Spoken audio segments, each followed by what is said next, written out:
मेरे प्यारे दोस्तों, कैसे हो आप सभी। उम्मीद करते हो आप सभी खुश हो, स्वस्थ हो, मस्त हो, तंदुरुस्त हो। आज ना वसंत पंचमी है, 2 फरवरी है आज। और वसंत पंचमी का एक इवेंट है अभी तपोवन धर्मशाला में, 11 बजे का इवेंट है। लेकिन मैं बहुत ज़्यादा लेट हो गई हूँ क्योंकि अभी 10 बज गए हैं और अभी तक मैंने खाना नहीं खाया, अभी तक मैं तैयार नहीं हुई हूँ और इवन अभी तक मैंने खाना बनाया भी नहीं है। तो आई एम जस्ट होपिंग कि जैसे हर इवेंट थोड़ा सा लेट स्टार्ट होता है तो ये वाला भी थोड़ा सा लेट स्टार्ट हो और मैं टाइमली पहुंच जाऊं, टाइमली ना पहुंचते हुए भी। तो अभी मैं फटाफट पराठे बना लेती हूँ ना, और उसके बाद तैयार होकर मैं आपको दिखूंगी। हेलो गाइस, 11 बज गए ना। कितना होना टाइम, कहाँ से देखूँ। 11:06 हो गए। मैं तैयार हो चुकी हूँ। बस मुझे बालों में कंघी करनी है और थोड़ी सी प्रैक्टिस करनी है यार, क्योंकि मैंने अपनी तरफ से तैयारी तो कर ली है लेकिन यार डर लग रहा है यार, क्योंकि डर लगता है, हर बार डर लगता है। चाहे आप जितनी बार भी स्टेज पे जा चुके हो, चाहे आप जितने मर्जी ताबड़तोड़ हो ना, डर लगता है। ये है हैंडराइटिंग, बड़ी अच्छी लग रही है दूर से। तो सब कुछ तैयार है, बस मुझे स्टार्टिंग का इंट्रो मैं जो बोलना चाहती हूँ ना, कहीं वो ज़्यादा लंबा ना हो जाए, तो मुझे उसे थोड़ा सा छोटा करना है। तो उसे थोड़ा अपना दिमाग दौड़ाना है। इसीलिए बालों को मैं कैसे रखूँ यार, कंघी करनी है मैंने कुछ भी ना स्ट्रेटनर यूज़ करती हूँ। मैं अपने बालों पे बिल्कुल अत्याचार नहीं करती अब मैंने छोड़ दिया है, क्योंकि ऐसे गिन के 4 बजे हैं मेरे बाल सिर पे, तो इनकी कुर्बानी नहीं दे सकती मैं अभी अपने रूम से निकल गई हूँ और पता नहीं क्यों जब भी मुझे कहीं जाना होता मैं हमेशा लेट हो रही होती हूँ। और कब आएगा वो दिन जब मैं बोलूँगी हाय दोस्तों, मैं अपनी डेस्टिनेशन पे बहुत जल्दी पहुँच गई हूँ। पता नहीं कब यार, मेरे से सुबह उठा ही नहीं जाता है यार, यही मेरी सबसे बड़ी वीकनेस है। और अब मैं डायरेक्ट आपको तपोवन पहुँच गई देखूँगी, क्योंकि बहुत लेट हो गई मैं। मंगल मांगल्ये श्री साधिके शरण्ये त्र्यंबके गौरी नारायणी नमोस्तुते सर्वध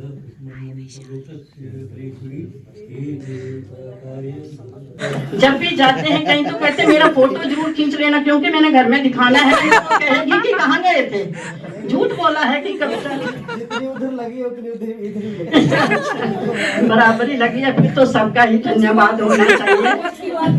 फिर तो अच्छी बात है, थोड़ा सा तसल्ली हुई दिल में कि चलो हम ही नहीं त्याग कर रहे हैं, आप भी त्याग कर रहे हैं।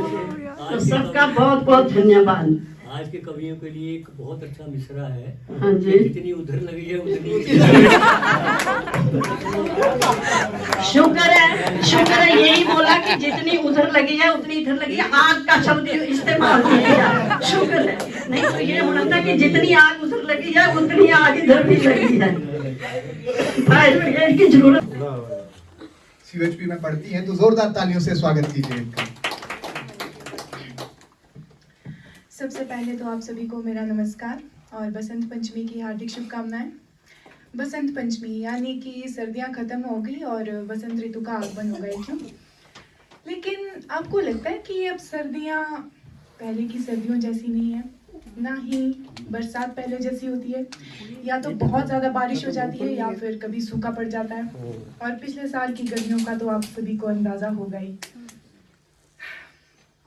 आज बसंत पंचमी के साथ साथ अंतर्राष्ट्रीय आर्द्रभूमि दिवस भी मनाया जाता है 2 फरवरी को। आर्द्रभूमि यानी कि जल संसाधन, चाहे वो खारे पानी के हो, मीठे पानी के हो या फिर दलदली, जो कि इकोलॉजिकली बहुत ज़्यादा इम्पोर्टेंस रखते हैं, उनके संरक्षण के लिए आर्द्रभूमि दिवस मनाया जाता है। और आर्द्रभूमि के अंतर्गत जो भी एरियाज आते हैं उनको रामसर साइट्स कहा जाता है। और इस समय इंडिया में 80 से ऊपर रामसर साइट्स हैं, और जिनमें से 3 हमारे हिमाचल के भी हैं, जो कि है पौंग बांध, चंद्रताल झील और रेणुका झील। जो कि खुशी की बात नहीं है, क्योंकि इसका मतलब है कि ये सारे संसाधन खतरे में हैं। और खतरे में किस लिए? हमारी मानवीय गतिविधियों से। तो मेरी कविता आज पर्यावरण के ऊपर होने वाली है। मैंने कोशिश की है, हालांकि पता नहीं अब आपको पसंद आएगी कि नहीं आएगी, क्योंकि मुझे कविता लिखने का उतना ज़्यादा अनुभव नहीं है, पर मुझे लिखना अच्छा लगता है। बहुत सुंदर जी, स्वागत है। क्या हम विकास कर रहे हैं? ये सवाल है मेरा बड़ी बड़ी अर्थव्यवस्थाओं से, सभी विकसित और विकासशील देशों से, कि क्या हम विकास कर रहे हैं? प्रकृति को इंसान माँ कहकर पुकारता है, प्रकृति को इंसान माँ कहकर पुकारता है, इस धरा को इंसान माँ कहकर पुकारता है, लेकिन आज इस धरती की क्या हालत हो गई है ये हर कोई जानता है। पहाड़ों की छाती काट मलबे को नदियों की गोद में समाया जाता है, पहाड़ों की छाती काट मलबे को नदियों की गोद में समाया जाता है, बदल दिया जाता है नदियों का रुख तो कभी किनारे अतिक्रमण किया जाता है। पहाड़ों की छाती काट मलबे को नदियों की गोद में समाया जाता है, बदल दिया जाता है नदियों का रुख तो कभी किनारे अतिक्रमण किया जाता है। और जब मानसून के समय बाढ़ आती है तो दोष भगवान को दिया जाता है। क्या हम सच में विकास कर रहे हैं? ये सवाल है मेरा हर देश की सरकार से, सत्ता पक्ष और विपक्ष से, कि क्या सच में हम विकास कर रहे हैं? प्रयागराज में आजकल श्रद्धालु अपने पाप धो रहे हैं, प्रयागराज में श्रद्धालु आजकल अपने पाप धो रहे हैं, लेकिन उस पाप का क्या जो हम अपने प्राकृतिक संसाधनों पर कर रहे हैं। महाकुंभ के बाद त्रिवेणी संगम की दशा को भी देखना, महाकुंभ के बाद त्रिवेणी संगम की दशा को भी देखना। सरस्वती तो अब विलुप्त हो चुकी है, गंगा यमुना को अब हम प्रदूषण में धकेल रहे हैं। स्वार्थ का यदि कोई मापन होता तो सर्वाधिक स्वार्थी मनुष्य ही कहलाता। स्वार्थ का यदि कोई मापन होता तो सर्वाधिक स्वार्थी मनुष्य ही कहलाता। बड़े बड़े आलीशान बंगले बनाने के लिए जीव जंतुओं के आवास उजाड़े हैं जाते हैं। मेरा सवाल है ये हर शहर से, हर गांव से, ये क्या दशा कर दी है हमने इस धरती की। न श्वास के लिए वायु स्वच्छ है, न पीने के लिए जल, न श्वास के लिए वायु स्वच्छ है, न पीने के लिए जल, न मृदा की गुणवत्ता सही रही। कैसा होगा हमारा आने वाला कल? मेरा सवाल है ये हर शहर से, हर गांव से, कि कैसा होगा हमारा आने वाला कल। अगर हम विकास कर रहे हैं तो क्यों बढ़ रहा है वैश्विक तापमान? अगर हम विकास कर रहे हैं तो क्यों बढ़ रहा है वैश्विक तापमान? क्यों पिघल रहे हैं ग्लेशियर? क्यों बढ़ रहा है समुद्रों का जल स्तर? क्यों पड़ रहा है सूखा? क्यों हो रही है बेमौसम बारिश? और क्यों लग रही है जंगलों में आग? ना जल के जीव सुरक्षित है, ना ही सुरक्षित है थल के जीव। ना जल के जीव सुरक्षित है, ना ही सुरक्षित है थल के जीव। ये कैसा विकास है जो हर पारिस्थितिक तंत्र का विनाश किए जा रहा है? किसे चिंता है पर्यावरण की? किसे चिंता है पर्यावरण की? कौन निभा रहा है जिम्मेदारी? ये सवाल है मेरा हर व्यक्ति से। किसे चिंता है पर्यावरण की और कौन निभा रहा है जिम्मेदारी? कोई भूखे रहकर प्रकृति के लिए आंदोलन कर रहा है, कोई भूखे रहकर प्रकृति के लिए आंदोलन कर रहा है, तो कोई प्रकृति से अपनी पैसों की भूख मिटा रहा है। बहुत बढ़िया। ये सवाल है मेरा हर देश से, हर शहर से, हर गांव से, हर व्यक्ति से, कि क्या सच में हम विकास कर रहे हैं? Thank you so much. चलिए थक चुकी है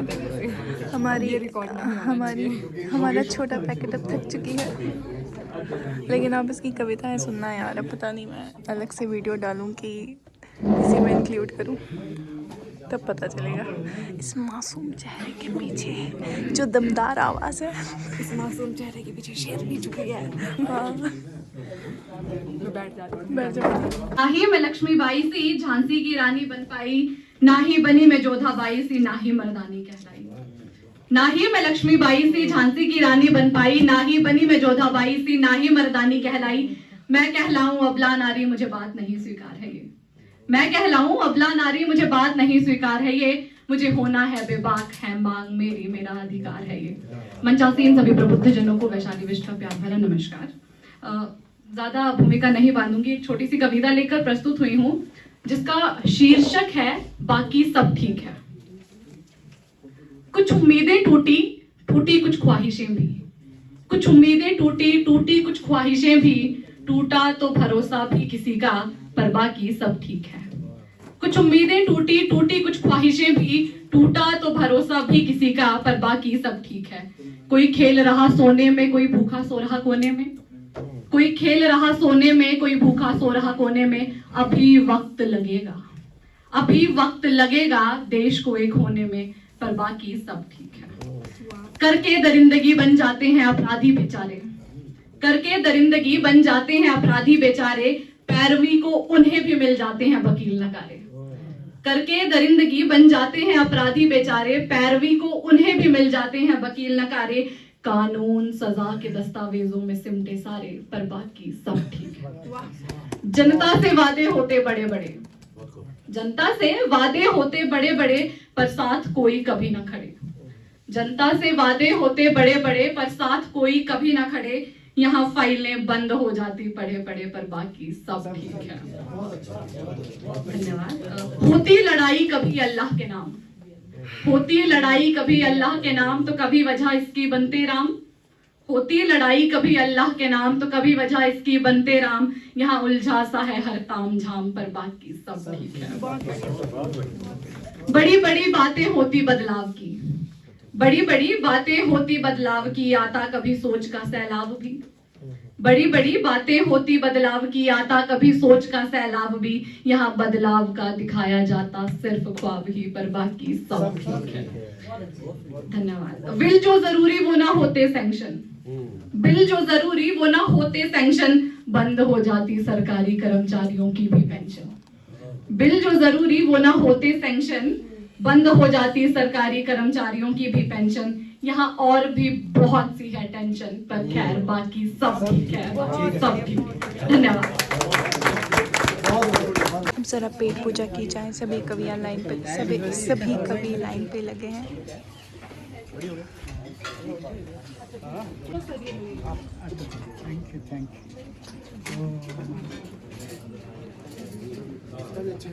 क्या हुआ वैशाली जी, आपकी प्लेट कहाँ गई? अरे नहीं, मैंने उनके लिए ही अच्छा।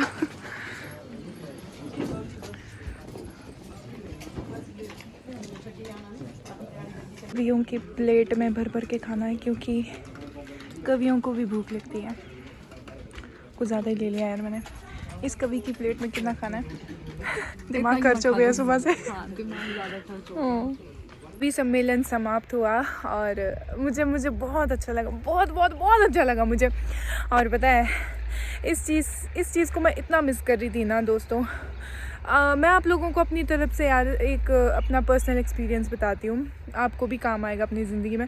आपकी जो भी हॉबीज़ है ना, जो भी करना आपको अच्छा लगता है ना, प्लीज़ उसको किसी भी हालत में छोड़ो मत। चाहे आप किसी भी मजबूरी में, किसी भी रिस्पॉन्सिबिलिटी में, कोई भी आपकी ज़िम्मेदारी हो कि आपको लगे कि बस अब यही मेरी ज़िंदगी, अब मुझे यही करना, नहीं।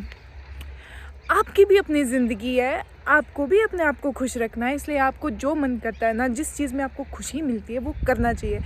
मैंने ये चीज़ें छोड़ दी थी और मुझे अब दुख होता है कि वो जो 2-4 साल मेरे चले गए ना, जहाँ मैं बहुत कुछ सीख सकती थी, जहाँ मैं बहुत कुछ कर सकती थी, वो अब मैं रिकवर तो मैं कर लूँगी, बट टाइम तो चला गया ना वो मेरा। और आज मुझे बहुत अच्छा लगा।